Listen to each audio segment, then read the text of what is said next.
अस्सलाम वालेकुम। Welcome to the listeners of haunted centre. आइए सुनते हैं एक बंगले से जुड़ी खौफनाक कहानी। क्या वो बंगला वाकई भूत बंगला था या लोगों ने उसके खिलाफ ऐसे ही गलत बातें मशहूर की हुई थी? ये इन दिनों की बात है जब हम लोग मेरे मामू की शादी में गांव गए हुए थे। मामू के घर से थोड़ा दूर एक पुरानी हवेली थी जिसके बारे में मशहूर था कि यहाँ चुड़ैलें रहती हैं, और करीबी लोग इस बात के गवाह भी थे कि अक्सर रात को यहाँ से आवाज़ें आती हैं। हम सभी कज़न बचपन से ही जासूसी कहानियों के शौकीन थे, इसलिए हमें हमेशा यही लगता था कि ये जिन या चुड़ैल नहीं बल्कि कोई इंसान है जो लोगों को इस हवेली से दूर रखना चाहता है और अंदर ज़रूर कोई गैर कानूनी काम चल रहा है। आखिर एक दिन हम चारों कज़नों ने मिलकर फैसला किया कि हम हवेली के अंदर जाएंगे और देखेंगे कि अंदर क्या है। असर की नमाज के बाद हम चारों यूं ही चहलकदमी करते करते इस हवेली के सामने पहुंच गए। अली बोला, चलो अंदर चलकर देखते हैं। नहीं, अभी नहीं, अभी अंधेरा होने वाला है और हमें नहीं मालूम कि अंदर क्या है, इसलिए बेहतर यही है कि दिन के वक्त ही अंदर जाया जाए। अहमद ने इसे मना करते हुए कहा। मैंने और अबू बकर ने भी अहमद की तायीद की। अगली सुबह 8 बजे हम चारों वहां जाने के लिए तैयार थे। हमें यकीन था कि ज़रूर कोई जिन या चुड़ैल नहीं बल्कि इंसान ही है, इसलिए अहमद ने एक छोटा चाकू भी उठा लिया ताकि अगर ज़रूरत पड़े तो हमारे पास अपने बचाव के लिए कोई हथियार तो हो। रास्ते में बातों बातों में अबू बकर बोला, कल जब हम हवेली के सामने खड़े थे तब क्या तुम लोगों को भी कुछ गरमाइश का एहसास हुआ था? अबू बकर की बात सुनकर अली चौंक कर बोला, मुझे लगा सिर्फ मेरा ही वहम है। अबू बकर की बात सुनकर हम भी हैरान थे, क्योंकि सिर्फ इसी जगह पर ही हमें गरमाइश का एहसास हुआ था, जबकि बाकी हर जगह ठंडी हवा चल रही थी। खैर, जब हम हवेली के सामने पहुंचे तो हमें फिर से गरमाइश महसूस होने लगी। हम लोग हैरान थे कि घर से लेकर यहाँ तक सारे रास्ते में हवा बहुत ठंडी थी, लेकिन यहाँ गर्म कैसे? हवेली के चारों तरफ छोटी छोटी दीवार थी जो कि पुरानी होने की वजह से बिल्कुल ही गिरने के करीब थी। अंदर की तरफ कुछ दरख्त उगे हुए थे जो कि सूखकर बहुत ही अजीब नजर आ रहे थे।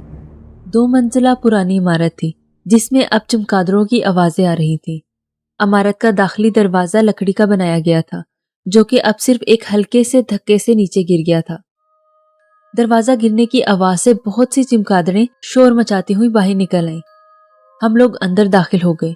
खिड़कियों से सूरज की रोशनी अच्छी तरह अंदर आ रही थी। अंदर एक बड़ा सा हॉल था।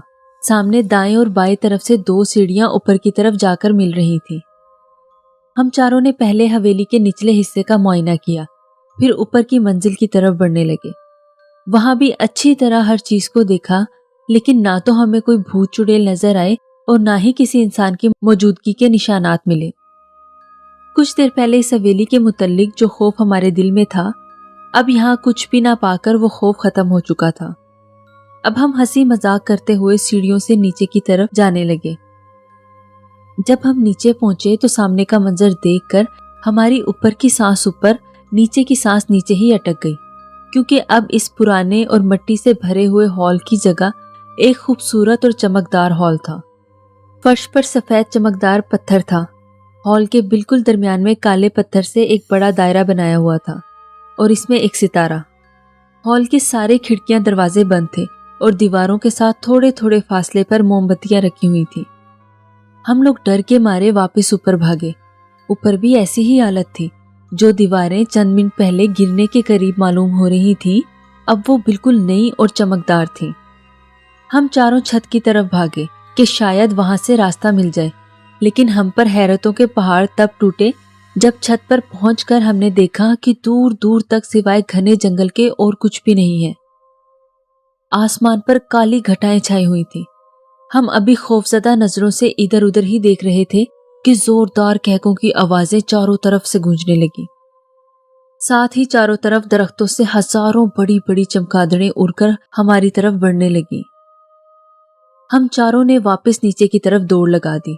नीचे हम इसी हॉल में पहुंच गए। चमगादड़ें भी हमारे पीछे शोर करती हुई इसी हॉल में पहुंच गईं और हमारे सरों पर गोल गोल घूमने लगी।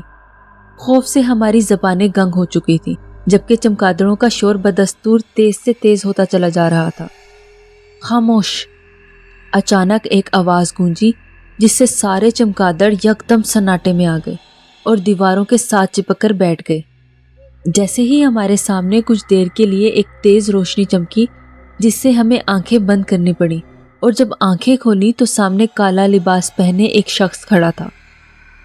جھریوں سے بھرا ہوا چہرہ، آنکھوں سے خون ٹپک رہا تھا اور سر کے لمبے لمبے سفید بال نہایت خوفناک شکل پیش کر رہے تھے۔ اس دن ہمیں پتا چلا کہ ڈر کہتے کسے ہیں۔ کون ہو تم؟ ابو بکر ڈرتے ڈرتے بولا۔ میں ہوں آلیان، اس حویلی کا مالک، بوڑھا بولا۔ اس کی آواز میں غرور تھا۔ ہم سے کیا چاہتے ہو؟ میں نے پوچھا۔ تم نے میری حویلی میں قدم رکھ کر اپنی موت کو دعوت دی ہے اور اب تم میں سے کوئی بھی زندہ نہیں بچے گا، بوڑھا چنگھاڑتے ہوئے بولا اور کہکے لگانے لگا۔ احمد نے چپکے سے اپنی جیب سے چاقو نکالا اور بجلی کی سی تیزی سے بوڑھے کی طرف بڑھا اور چاقو بوڑھے کے پیٹ میں گھسا دیا۔ لیکن یہ ہماری خوش فہمی ثابت ہوئی، کیونکہ اس بوڑھے کو تو کوئی فرق نہیں پڑا، بلکہ وہ ہماری بے وقوفی پر زور زور سے کہکے مار کر ہنسنے لگا۔ پھر اچانک غضبناک ہو کر اس نے اپنے ہاتھوں کو جھٹکایا تو اس کے ہاتھوں پر آگ جلنے لگی اور آنکھوں میں بھی آگ کے شعلے برسنے لگے۔ پھر وہ منہ ہی منہ میں کچھ بڑبڑانے لگا۔ اگلے ہی لمحے ہمارے چاروں طرف آگ بھڑک اٹھی۔ اب ہم آگ میں بالکل قید ہو چکے تھے۔ آگ کی تپش سے ہمارے وجود جلنے لگے تھے۔ موت کو یقینی دیکھ کر میرے منہ سے بے اختیار یا اللہ نکلا۔ اللہ کا مقدس نام سنتے ہی وہ بوڑھا اور چمگادڑیں چیخو پکار کرنے لگی، لیکن ہم مسلسل یا اللہ مدد کا ورد کرتے رہے۔ اچانک حویلی کا دروازہ کھلا اور رحمت بی بی اندر داخل ہوئی۔ رحمت بی بی ماموں کے گھر کے برابر والے گھر میں رہتی تھی۔ بہت ہی نیک اور پارسا عورت تھی۔ ان کے اندر داخل ہوتے ہی ساری چمگادڑیں شور مچاتی ہوئی باہر نکل گئی اور وہ بوڑھا بھی خوفزدہ نظروں سے انہیں دیکھ رہا تھا۔